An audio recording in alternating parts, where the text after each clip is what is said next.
Hey everybody! Today is another shout out. I was mentioned in a recent video from this brand new booktuber, and I wanted to shout him out today. His name is Jim, and his channel is Born Again Reader. And Jim mentioned me in a video that he did just possibly yesterday or the day before, a couple days ago, where he's talking about reading pace and reading slowly versus reading quickly.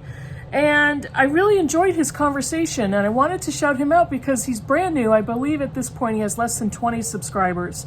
And Jim does his videos like a podcast format. He doesn't appear on video, but he does have text and a background and everything, and a great voice if he was in fact doing a podcast.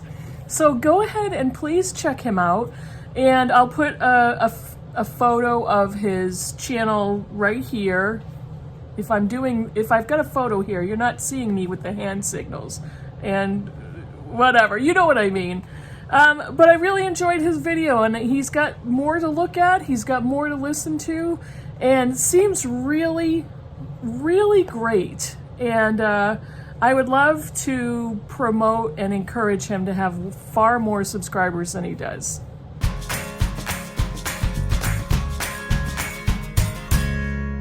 Hey BookTube, it's Kim at Middle of the Book March, and this is my Bookish week for Saturday, March 18th.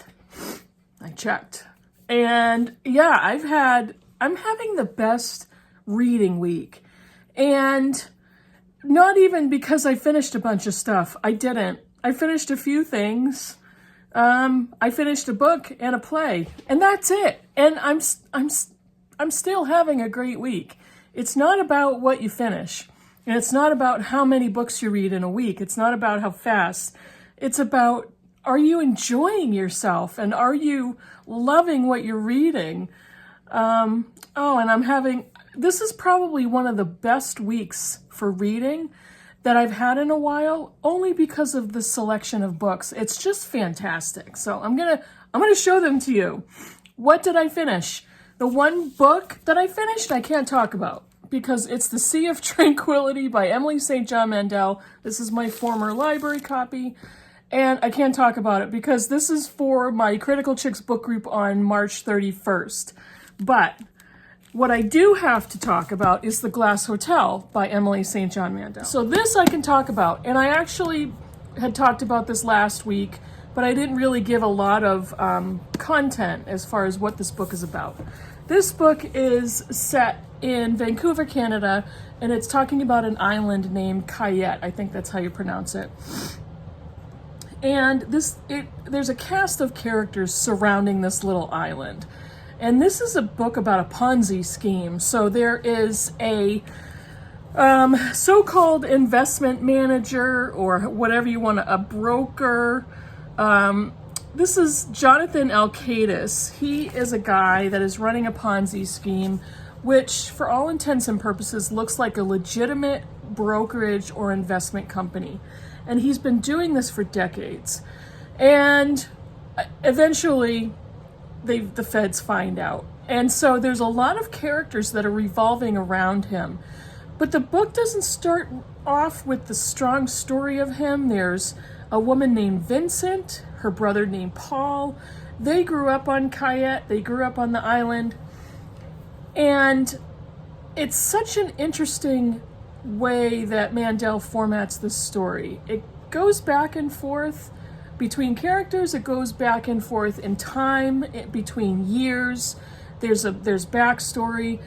And once in a while that is jarring for me. So it's if I told you what my favorite type of narrative is, I probably would not tell you it's this one.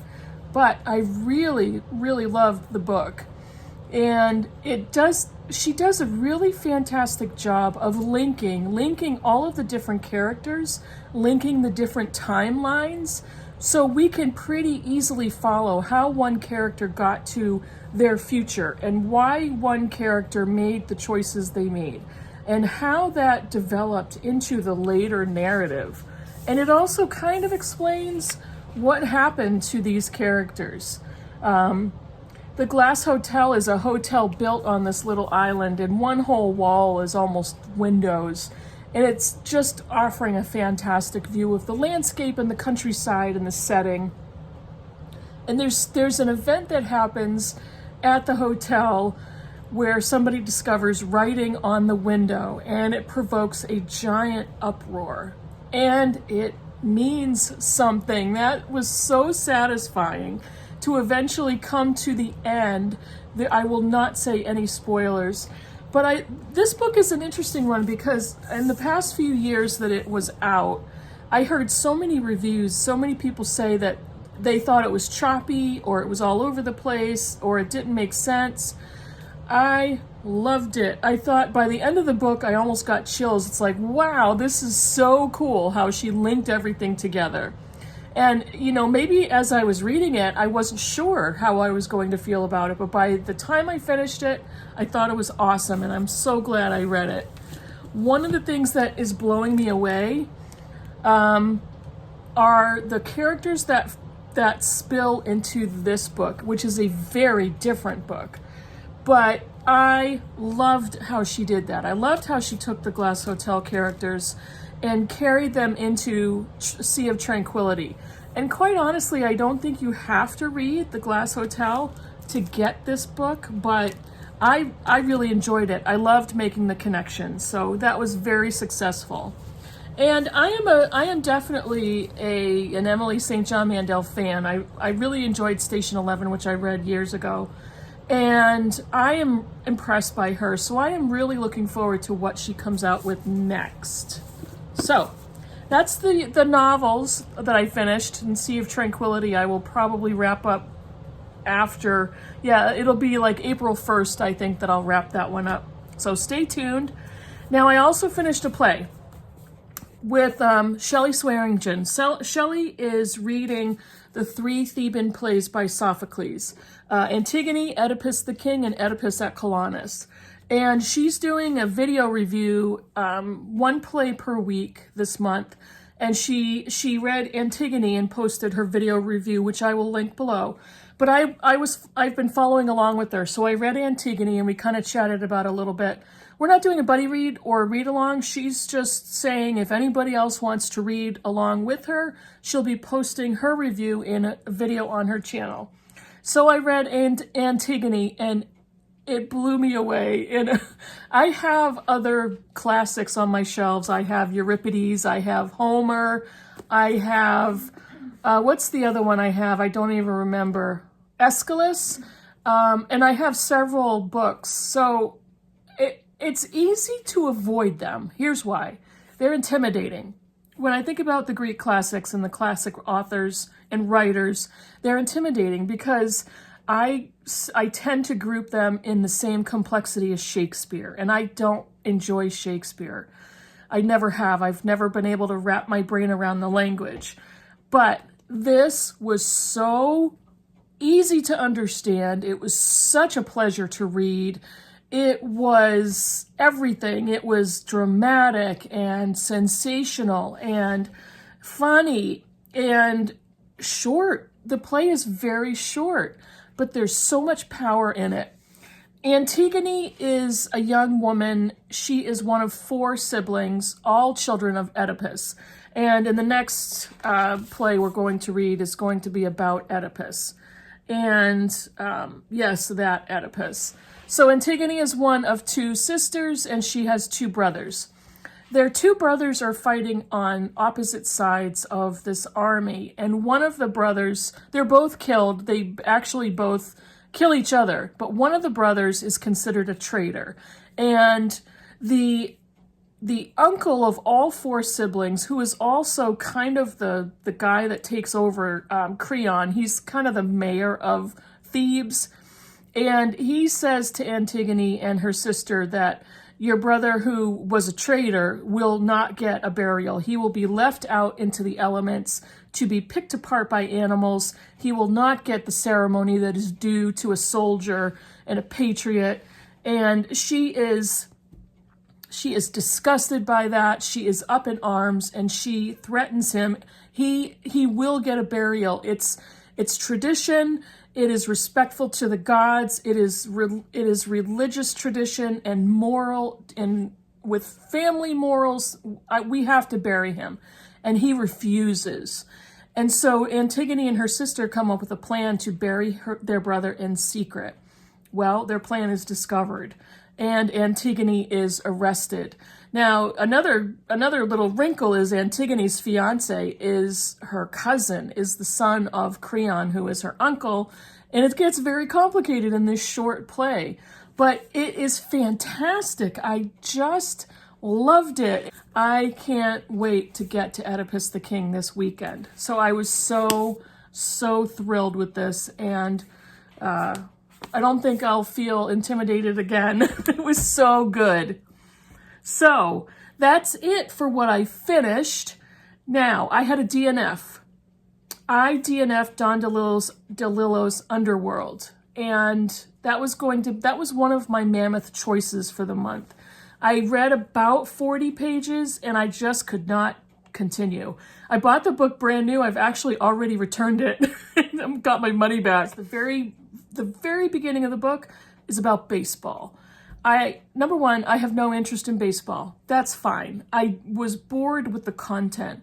I really actually love the writing. He writes in a stream of consciousness style, which I really enjoy. And a lot of different authors write that way. But what I couldn't get past is the language and the terms he used to talk about people. And yeah, I can excuse that away by saying, well, this was written, 25, 30 years ago. I get that. But I was sick and tired of having to convince myself to keep going. And I just did not want to continue to read his style. So the book didn't work for me. And I'm very glad, and I have no shame at all in DNFing an over 800-page book at 40 pages. It was exactly the right thing for me to do. So what do I talk about? I have a bunch of stuff currently reading, and that's why I'm having one of the best reading weeks in a long time. So let me show you. Yes, this is one of my currently reading because the other two plays are all in the same volume. This is the Theban plays. Oedipus the King and Oedipus at Colonus in the next 2 weeks I'll be finishing the volume. I am reading A Fine Balance for the Blind Eye Book Club. I am hoping to finish this before April because this kind of is a mini mammoth or an almost mammoth, but this was our choice for March and April. I think I may finish it, or at least have most of it done before April starts. That's all I'm going to say so far. I think I am 83 pages into a mammoth book. So and it makes me so happy because I've had this on my shelf forever. That's the whole point of my book club. Middlemarch, I just finished book 3. And I love being in this world. I love reading Eliot's language. I love listening to the audio. I'm doing a combination of both. I'm just loving life right now. So I also picked up David Copperfield. I had put it down a little while back, and I think I picked it up for Victober, but I put it down. I'm back into it because I want to read this, and I'm going to read this as fast or slow as I want, because I want to gear up to read Demon Copperhead by Barbara Kingsolver. So I picked that back up again. And the last one is The Luminaries by Eleanor Catton. I am reading this for March of the Mammoths. This is an official Mammoth book, and I'm having a great time with this book. I am having such a good time. I am really loving the way she's writing it, her style, the different character perspectives. I am really getting into the mystery. I know there's a mystery, and it's coming, and I can see the build-up, and I'm really loving this book. And she was the youngest ever Booker Prize winner at 28 years old, and she still holds the record. I didn't finish that much. It just doesn't matter. And I made a vow to myself early in the year that I am going to slow down. And there's so many other booktubers that have posted the same thing, that, it's not about just running a reading race. It's not about reading as fast as you possibly can and watching the ticker click over on a new quantity over and over again. I have done that for so long, and I put this undue pressure on myself to finish as much as possible. But most of the books I'm currently reading are huge. There's no way I'm going to finish a couple of books in a week. But I am having such a good time going from one book to the next and listening to the audio of Middlemarch and, you know, reading. I have the Luminaries in physical copy and on ebook, and I'm doing both. So I'm at work and I'm reading the ebook, and I'll come home and I'll read the physical book. And then I have my other paper books that